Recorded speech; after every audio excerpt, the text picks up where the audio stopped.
Welcome back to a late video of the Gaming Pulpit. A lot of shit has happened. YouTube actually went down, which is kind of weird, but YouTube actually went down, and just work and all this other shit that just happened, right?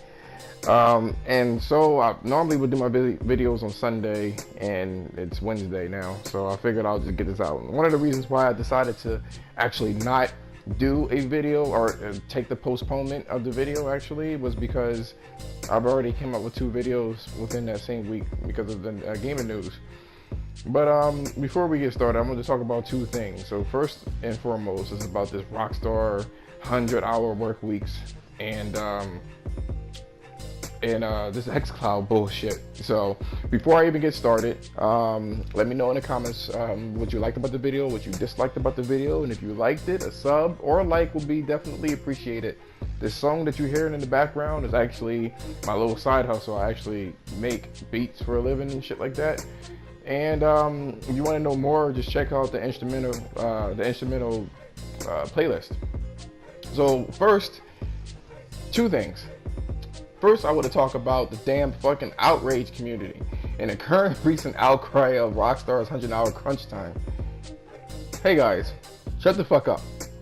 It's none of your fucking business. It's really not your business. If they want to work those hours, they are grown-ass people to make that damn decision. Sort of like how you actually wake up at your job, or wake up to go to your job, and can't stand that motherfucking place either. You don't complain about that shit either. I don't get it. I don't get it. I really don't get it. Why are you raising your blood pressure for some other fucking company? Why you stick your nose in shit that you don't fucking belong in? Why are you in there? Who gives a fuck?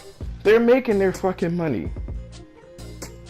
They're making their money. If they want to live in that fucking hellhole and work 100-hour work weeks, it's definitely their decision. It's their decision. That's the way they wanted it. That's the way they fucking wanted it. You know what I mean? I just don't understand that the outrage community is absolutely that's outrageous. It's outrageous. And one of the biggest triggering factors that I can see about the outrage community is actually fucking reset era. This fucking gaming forum that has their heads so far up their asses. It's so far up there. It's really, really fucking up there. It's embedded all the way the fuck up there. And they feel the need to just complain about every fucking thing. And it's the same thing with the news publications and these websites that do gaming news. It's like you want to be a crusader for these fucking developers and shit like that. If they have a fucking problem, they will handle that shit legally, just like what happened with Quantum Dreams. They will handle that shit legally. Why the fuck do you care? Why do you care? It just blows me the fuck away every time I read, like, you know, I'm sitting there reading the shit and don't buy their games. Don't buy their games. If you buy it, you're just condoning their actions and blah blah blah. Are you fucking kidding me? Are you kidding me? Worry about your own job and how you hate that fucking shit. How you gotta work overtime or how they're not paying you enough to do your job. Worry about that. You focus on that shit. You have other problems in life that you need to actually focus on. I don't want to dwell on it too much, but it's really ridiculous. You know what I mean? Like, if the company is really doing some foul shit, trust and believe, they won't last. A lot of companies did foul shit, such as Eidos, however you want to pronounce it, Out Interactive back in the 90s. Square Enix rather, gobbled them up.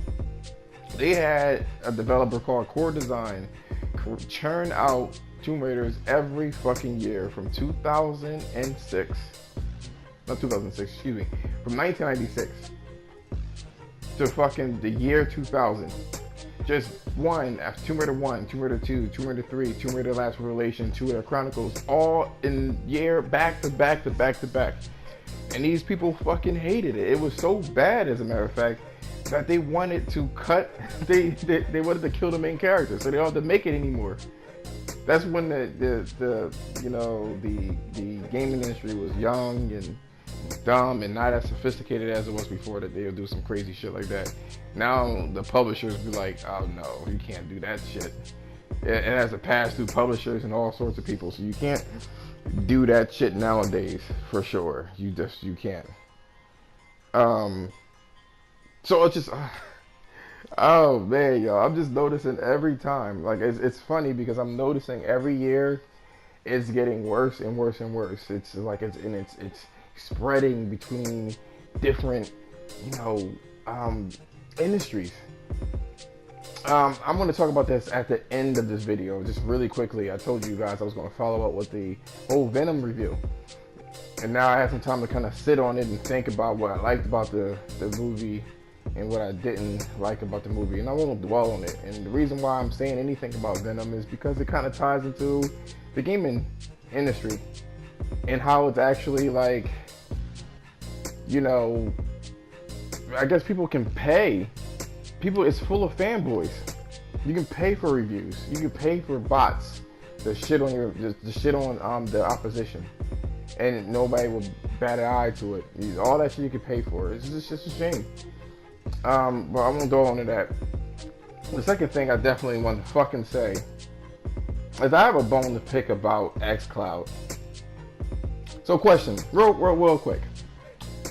How did Microsoft solve the physics problem? How do you do that?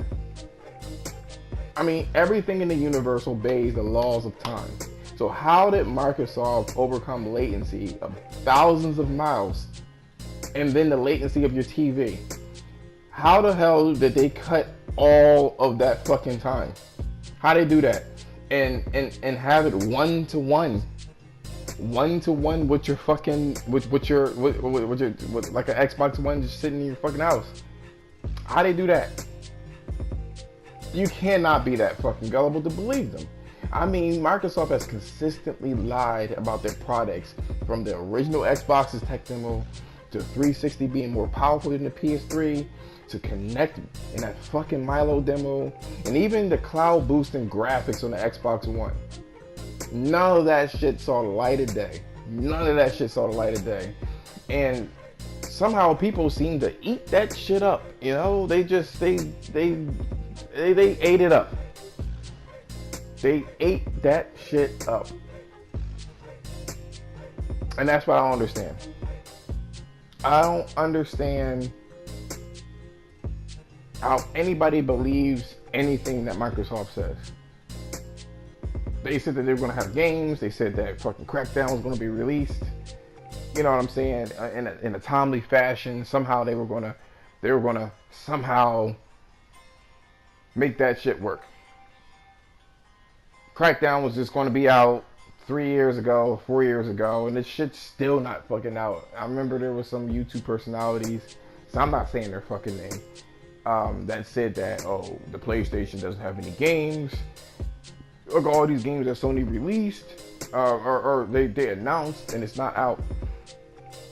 Like 4 or 5 fucking games were released in the amount of time that Crackdown wasn't released. And I don't even know why the fucking Xbox even said anything. I mean, I don't know why they gave it that much weight in the first place. I don't understand that. Why did they give it so much weight, as if like this is like the be all end all game? That game was a C tier game from the fucking jump. From the jump, it was a C tier game. Everybody fucking saw it. And it was a C tier game. Point blank. And they put a lot of weight on there. So that's not even here or there. It's about this is all about the cloud, the Xcloud. So they explicitly said that they wanted you to play Halo on every platform. 2 billion platforms. That is phones in this fucking world. That is any kind of device. So they're totally making the Xbox platform worthless. There's no reason why you should have it if I could have a PS5 and then use the Xcloud as a fucking service.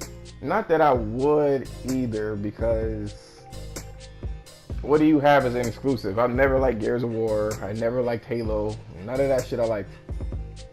So I don't even know why they would even do that. I like it's whack to me. It's absolutely whack to me what they have to offer. What? So I can play games like it's already like PlayStation Now, or if I really wanted to go there, there's that fucking Google platform. I'm not a believer in the cloud service anyway because my internet service provider just completely cannot get their shit together. This morning it was out. The shit was completely out. And I do know that I can sit there if my internet is out. If my internet is out, I can still play my games. Which, you know, when you look at it in the original plans of the Xbox One, you had to actually have an always on, at least the system checked every 24 hours or whatever the fuck it did. And if my internet didn't come back the fuck on, or sometimes, you know, I mean, you wouldn't be able to log in. But then there's also sometimes too, where your fucking internet, your modem, your router is not working. One of those fucking shits isn't working. So it's like, I definitely don't want to put that much faith in my internet. Because sometimes it can partially work. It can partially work. It's just crazy. And in all of your fucking games, you can't sell your games because it's on the fucking cloud. And people have the nerve to think that this is the fucking wave. This is the future. This is the future. Think. This is not the future. We don't have the infrastructure to do it. Having cloud gaming is definitely a novelty. Something to try out a game that you don't want to have. Like, it should be a compliment to you buying stuff. Even on your phone, you have these games stored on your phone, whether it's digital or not. You still can use it without a phone service. You don't have to use the internet. And that's not what they're promising. And lastly, I told you I was going to talk about Venom. Now, sitting back to it, there's a lot of holes in Venom's like script. But it's like that for every fucking superhero movie. These comics have a lot of logic issues. There's a lot of issues with their logic.